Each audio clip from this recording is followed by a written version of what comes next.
Marie. Assez, sonneur, assez. Vous briserez la cloche. Sa voix par les vallons roule de roche en roche. Les pâtres dans les tables ont renfermé les bœufs. Le catéchisme sonne. Yann, peignez vos cheveux. Vous me rapporterez, Daniel, de l'eau bénite. Et vous, partez aussi, Marie, et courez vite. Chaque jour, vers midi, par un ciel chaud et lourd, elle arrivait pieds nus à l'église du bourg. Dans les beaux mois d'été, lorsqu'au bord du nez, on réveille en passant un lézard qui s'effraie. Quand les grains des épis commencent à durcir, les herbes à sécher et l'air à la noircir. D'autres enfants aussi venaient de leur village, tous, pieds nus, en chemin écartant le feuillage, pour y trouver des nids, et tous à leur chapeau, portant ces nénuphars qui fleurissent sur l'eau.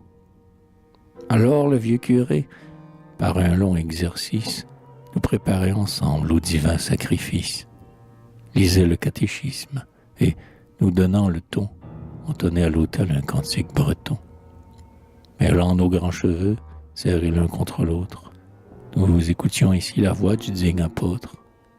Lui, sa gaule à la main, passait entre les rangs et mettait les rieurs à genoux sur leurs bancs. Que celui dont l'enfance ennuyée et stérile a langui tristement au milieu d'une ville, dans une cour obscure, une chambre, où ses yeux, à peine entrevoyaient la verdure et les cieux, se raillent du passé, le dédaigne et l'offense. Hélas, le malheureux n'a jamais eu d'enfance. Il n'a pas grandi libre et joyeux en plein air, au murmure des pins, sur le bord de la mer. L'odeur de la forêt est pénétrante et vive, n'a point trempé ses sens, et quelque amour naïve demeuré en son cœur à travers l'avenir, jamais, vieux et chagrin, ne peut le rajeunir.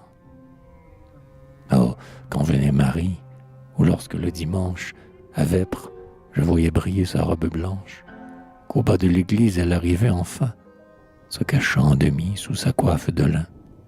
Volontiers, j'aurais cru voir la Vierge immobile, ainsi qu'elle appelait, et bonne aussi comme elle. Savais-je en ce temps-là pourquoi mon cœur l'aimait, si ses yeux étaient bleus, si sa voix me charmait, ou sa taille élancée, ou sa peau brune et pure? Non, j'aimais une jeune et douce créature, et sans chercher comment, sans me rien demander, l'office se passait à nous bien regarder. Je lui disais parfois, embrassons-nous, Marie, et je prenais ses mains, mais vers sa métairie, la sauvage fillait, et moi, jeune amoureux, je courais sur ses pas au fond du chemin creux. Longtemps je la suivais, sous le bois, dans la lande, dans les prés tout remplis d'une herbe épaisse et grande. Enfin je m'arrêtais, ne pouvant plus la voir. Elle, courant toujours, arrivait au moustoir. Jours passés, que chacun rappelle avec des larmes, jours qu'en vain l'on regrette. Aviez-vous tant de charme? Ou les vents troublaient-ils aussi votre clarté? Et l'ennui du présent fait-il votre beauté?